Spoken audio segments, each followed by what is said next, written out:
God says in the Quran that truth will outlast falsehood. Truth knocks out falsehood. It overcomes falsehood. Have you ever told a lie and then you had to tell another lie to cover up the lie that you just told? Then you have to tell another lie to cover up that lie, right? Etc. Until you can't lie anymore. Until the truth has to come out. This is the will of God. That truth always knocks out falsehood. The people of the world are seeing and hearing and empathizing with Palestinian struggles more and more because of people like Shireen. But this terrorism isn't going to stop until we become more involved in our political systems. Then, once another tipping point comes, where everyone is fed up and pushes for the powers to be to change things, we can be in the best position possible to push even further and forward. We today don't have to wait. We can be on the front lines of change. We can leave a legacy that allows others to flourish well beyond the life of this world and the life in the grave. And who will be sorry on the day of judgment for having done so?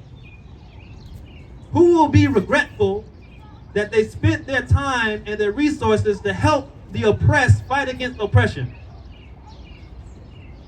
What if everyone today formed a political caucus that aligns and votes with those who empathize with our oppressed brothers and sisters in Palestine?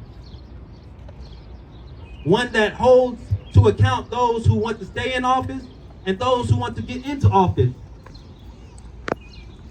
What if we say enough is enough and go into politics for ourselves to be the change that we want to see? Even if you can't see the end success, you are still content with making the baby steps that eventually lead into success with those whom you inspire to come after you. Truth knocks out falsehood. Or we can join a group. You can join a group like American Muslims for Palestine, AMP. You can join lobbyist groups, or you can support lobbyist groups like the American Arab Anti-Discrimination Committee, American Task Force for Palestine, Palestine Center, Muslim Public Affairs Council, Palestinians in Congress, Palestinian Americans of Congress. We can do something. Action item. We don't have to come out here and protest and then go back home and you know, not have anything done. This reminds me of my ancestors, right, who indoctrinated themselves in a system that oppressed them so that they can have a piece of the pie, so that they can make sure that they're not leaving their success, they're not leaving their protection to those that don't care for them, to those that will oppress them, to those that don't see their struggles. We don't have to leave it into the hands of others. We should take on that responsibility for ourselves. And so I pray to God that He guides us to the best ways to make this change, and that He makes it easy for us to follow this guidance. Ameen. Ameen. Free, free Palestine! Free, free Palestine! Free, free Palestine! Free, free Palestine!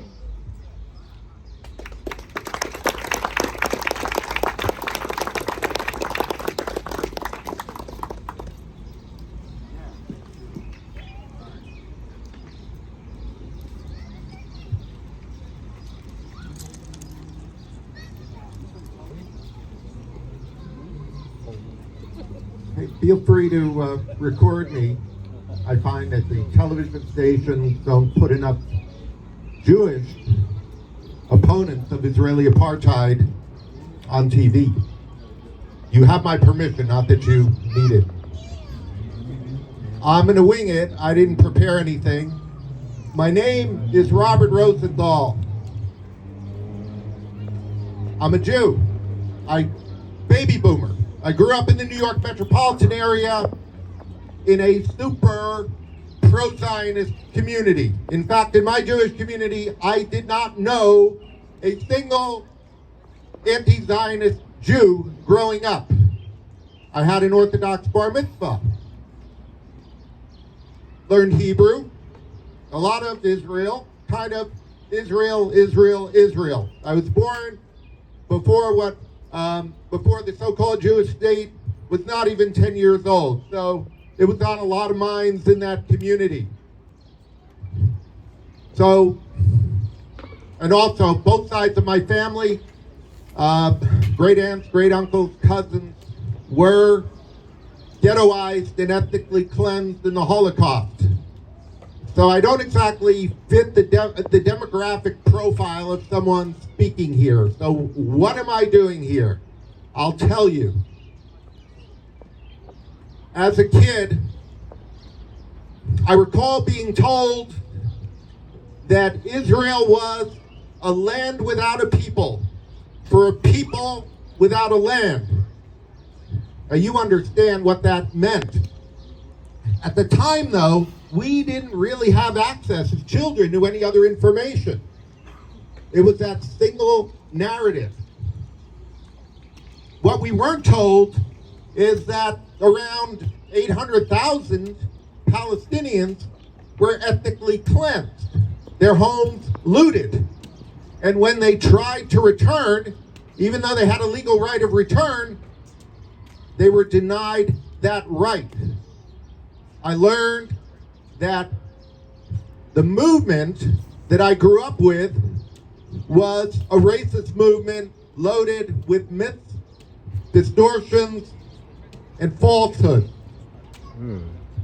Like Amnesty International, like the Human Rights Campaign, like the Israeli human rights organization Beth Salam, I too concluded years ago that Israel is an apartheid state. You know, when I lived in Cambridge, I was in a small group with Dr. Noam Chomsky years ago. And someone said, do you consider Israel an apartheid state? He said, now don't forget, this is a guy who's been considered the world's #1 public intellectual. He said, I don't like that term applied there because what Israel is doing is much worse than what happened in South Africa. At least in South Africa, they felt that they needed the black majority. The Zionists in Israel they just want them out. And of course, you know, to me, the brutality it's even worse. So here I am, I'll say it. This former Zionist is an anti-Zionist Jew, and there are a lot of us. It's a growing group. Granted, a lot of baby boomers are not among us, but when you look at the young Jews, things are changing quickly. And I'm old enough to remember the fall of South African apartheid. And when it fell, it happened awfully fast. And I think that's what's going to happen here. And I'm going to make sure I'm here to see it as quickly as possible. Free Palestine! Free Palestine! Free Palestine! Free Palestine! All right. That was beautiful. Alhamdulillah, man. Oh, my imam. Thank you very much, Robert. That Imam was John. very enlightening, very inspiring, very courageous for a man from his background, from the man who would face from people who know of him this, shaming. The word I've heard used by people that I've spoken with is the self-hating Jew. And this is a disgraceful language, as Nassif pointed out for us. Oppression, apartheid, corruption, falsehood. These are the worst of characteristics of humanity. What I come to talk about today is the relationship between why right now in this country there's this huge movement of people who don't want the history of race and the reactions and the relationship between European colonial settlerism here to be taught in the schools. Because they've gone many hundred years suppressing the factual history of the genocide of the natives here, the indigenous peoples here, and the African American people that they brought here, and the systemic torture and abuse and humiliation that they faced. They want to hide that so that they can continue feeling like everything is normal and the things are going to stay the same. That is exactly what the plan of Zionism is in Israel. To take the blueprint of European colonial settlerism here in America and apply it to Palestine. Exactly as it said, a land without a people, there is nobody there. I've been told by more than one educated Jewish person that there was never such a thing as a Palestine, that nobody lived there before they started to come. Just blatant, absurd, ridiculous falsehood. But they're looking me in my eyes, seemingly feeling this is the truth. So what can we do? If you came out all the way here to Uptown and you want to protest, that's not enough. This is a platform to gain some knowledge, some inspiration to do something when you leave here. I have some rabbis that I know in Charlotte that I have discussed my studies and my living with two Palestinian people as a student and my experience learning from many Jewish people about the reality of Zionism. And until very recently, they leave the thing as a stalemate, as two opinions. But guess what? We all need to leave here knowing that it is no longer an opinion, not because it wasn't true before that it is an oppressive, apartheid, belligerent, murderous, genocidal state, but Amnesty International, raise your hand if you know what Amnesty International is. Okay, the rest of you please look it up. This is the top international human rights organization. In February of this year, they came with 200-page report defining and describing the Zionist oppression of Palestinians and defined it as apartheid. Human Rights Watch. Does everybody here knows what Human Rights Watch is? This is number 2 international human rights organization. They produced last year 100-page report on the apartheid nature of the state of Israel. The Harvard Law community posted there this year that Israel is an apartheid state. B'Tselem, which is the largest and most well-known and appreciated internal Israeli human rights organization, their executive director tweeted 3 days ago that the apartheid state of Israel must be dismantled from within Israel. Miko Peled, the son of the general of the Liberation Army of Israel, wrote a whole book called The General's Son, in which he describes how I was raised to hate Palestinians. He's the son of the general of the army that won Israel for Israel and took over all of the land. But because he became educated, we have the truth on our side. But where we're behind is that these people, and we're talking about Zionists, let's be very careful. I have heard it done many times the wrong way. It is absolutely contradictory to Islamic teachings to be an anti-Semite. You cannot hate on Jewish people. It's wrong. It's absolutely wrong. We don't say the Jews. We say the Zionist regime. Because why? Part of their propaganda is picturing this as a battle between Arabs and Jews, between Muslims and Jews, which it's not any of that.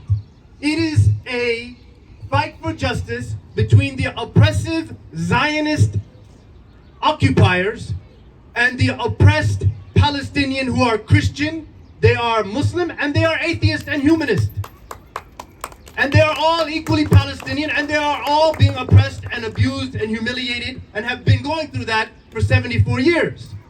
It's just like when some of our elders said, what's this thing about police officers killing black men in America? What? I saw a few videos. When did this start? We just now started having a sophisticated media communication world where we will know what's been going on since day one. They're losing the PR battle, and they know it. That's why you see crazy, insane stuff happening. They're trying to finish their project as fast as possible. We have to catch up. We have to have our friends, our neighbors, our colleagues, we have to bring them to our homes, and we have to introduce them to Human Rights Watch, Amnesty International, Harvard Law, because that's not our opinion. It's not an opinion. It is the scientific analysis of the top people in the category of studying human rights abuses. It's their decision based upon the facts. You cannot lose this argument. You cannot. If you get into emotions and you get into anger, you will lose every time. They want that from you. We saw it when we had a rally before, and they brought everybody there, and some Muslims and some whoever it was with us lost their integrity. They lost their focus. They lost their principle. They bought into, and it was spread all over social media. Look at these people frothing at the mouth, yelling, screaming absurdities at us. Never do that. We are a people of peace. We are a people of truth and justice. We are a people for compassion and benevolence. That's why we're here. That's what we're about. The Palestinian people are oppressed. They have been oppressed for 74 years, and we have to be engaging everyone we can with these facts, and we just stick with the facts. When they try to, they're gonna try to deflect and project and all of those psychological mechanisms. Bring it back to the facts. And the more people know the facts, the quicker this regime will come down. And if you're thinking, oh, something's gonna happen to me, oh, what will they do? Oh, what will happen? I've actually talked to some rabbis who told me I can never say what I'm telling you right now, and I will never admit to what I'm telling you right now. I have met pastors who say the same thing. Look, Imam John, if you want to say it, go ahead, but you know, we have our church, I have my job. We don't fear people. We don't fear injustice and corruption. Those that do that deserve to be oppressed. Because what you have is your dignity as a human being. And you have the truth, and you must stand firm with that. And so you stay focused. You go out, you call your Congress, you send emails, Congress members, you talk to the local people in the local government, and you spread the truth. This regime is going to come down, and it's going to be because we didn't just stand here and make some slogans. We actually went out and changed some minds and moved people in the right direction. Free, free Palestine! Free, free Palestine! Free, free Palestine! Free, free Palestine! Free, free Palestine! Free, free Palestine!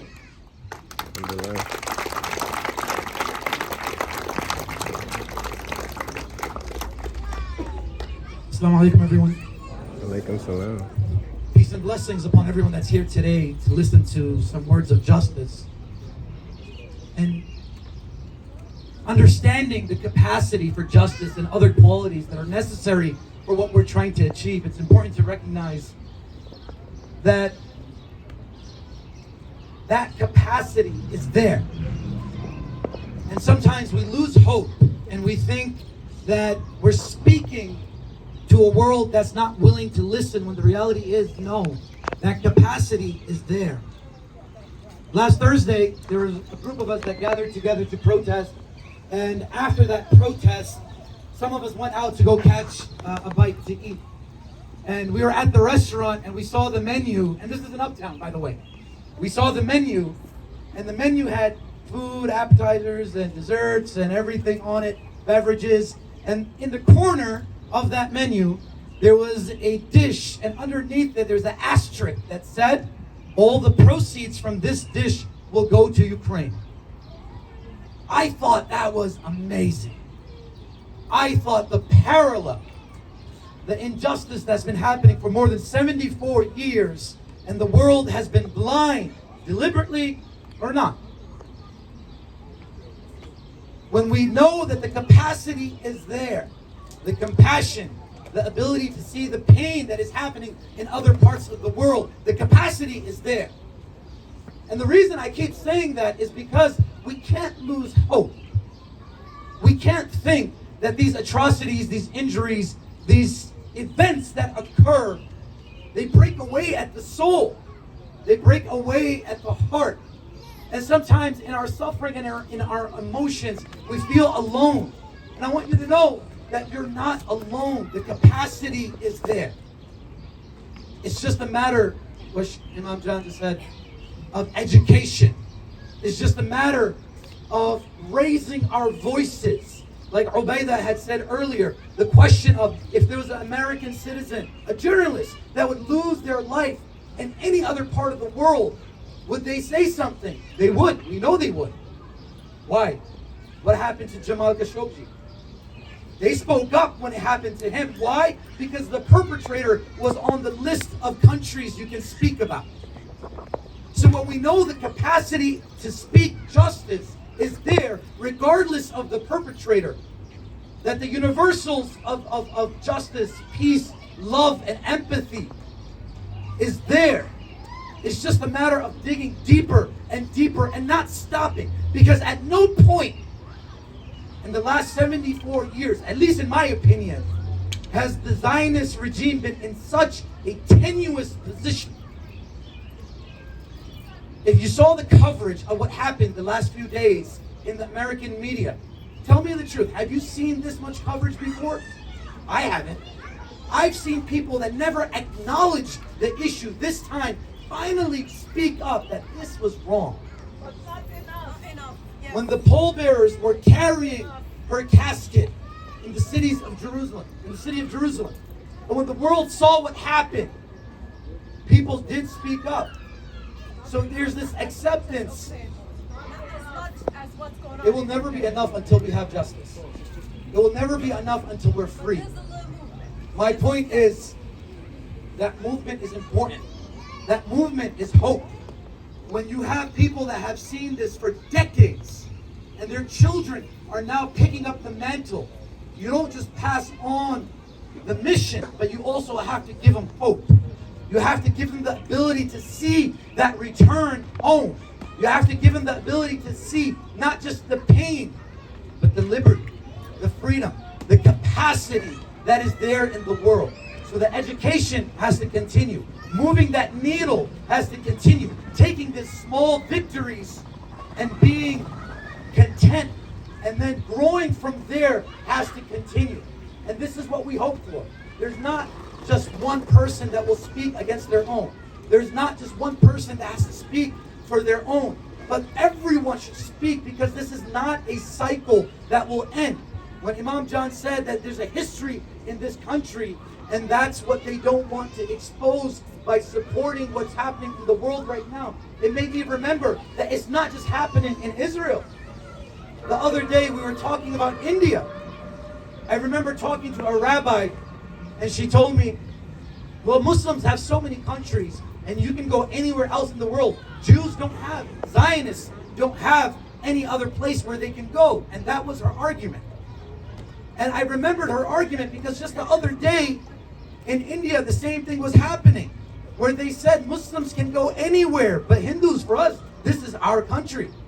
Now you would think these are two separate things, but if you understand the history, if you understand the relationships, if you understand a lot of what's being exported in terms of the Zionist ideology, you'll see that this is not something that only the Palestinians have to deal with, but this is an oppression that can be contagious.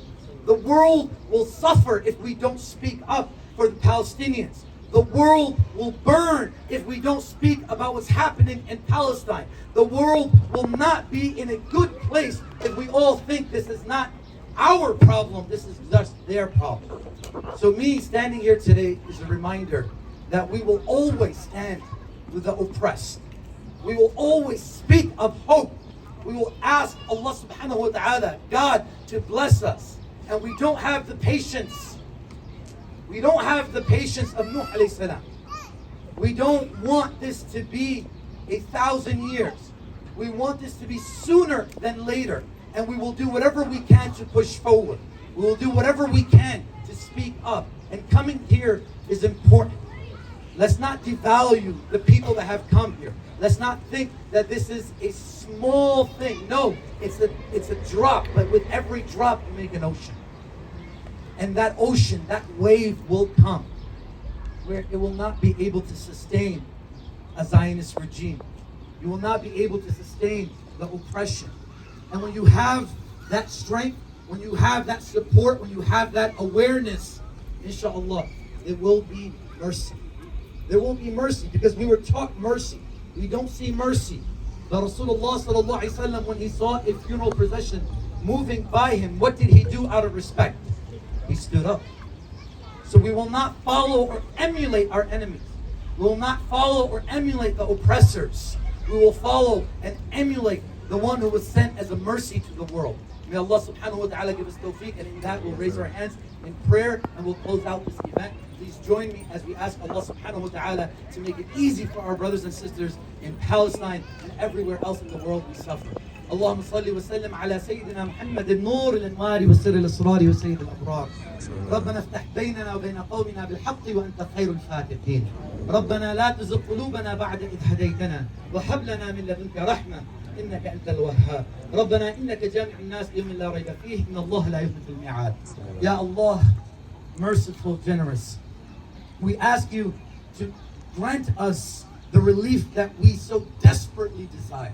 Ya Allah, we ask you to make it easy for us to sustain the brutality of our enemies and to find an opening, a relief that is worthy of your grace. Ya Rab, the 74 years that we have suffered, Ya Rab, protect us from a future that continues in that same vein.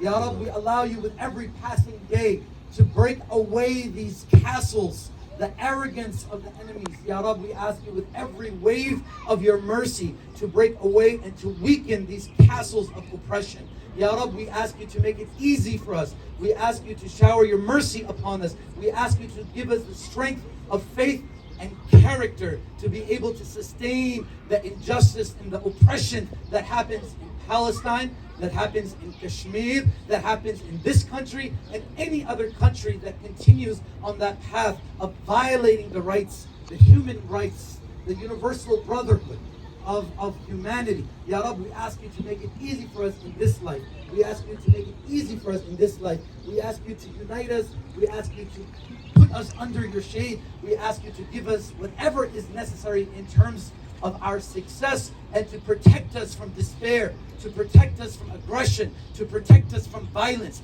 protect us from anything that will harm our cause and encourage our enemies. Ya Rab, give us success both in this world and in the next world, and put within us that empathy, put within us that love, put within us that compassion, and put within us that fierceness, that strength that is necessary to continue to fight and not to be complacent with everything that is happening in front of us. Ya Rab, make it easy for us. Make it easy for us. Make it easy for us. ربنا ظلمنا أنفسنا وإن لم تغفر لنا وترحمنا لنكونن من الخاسرين. صلى الله تعالى على خير خلقه محمد وعلى آله وصحبه أجمعين برحمتك يا أرحم الراحمين. فاتحة. أعوذ بالله من الشيطان الرجيم. بسم الله الرحمن الرحيم. الحمد لله رب العالمين الرحمن الرحيم مالك يوم الدين إياك نعبد وإياك نستعين اهدنا الصراط المستقيم صراط الذين أنعمت عليهم غير المغضوب عليهم ولا الضالين. آمين.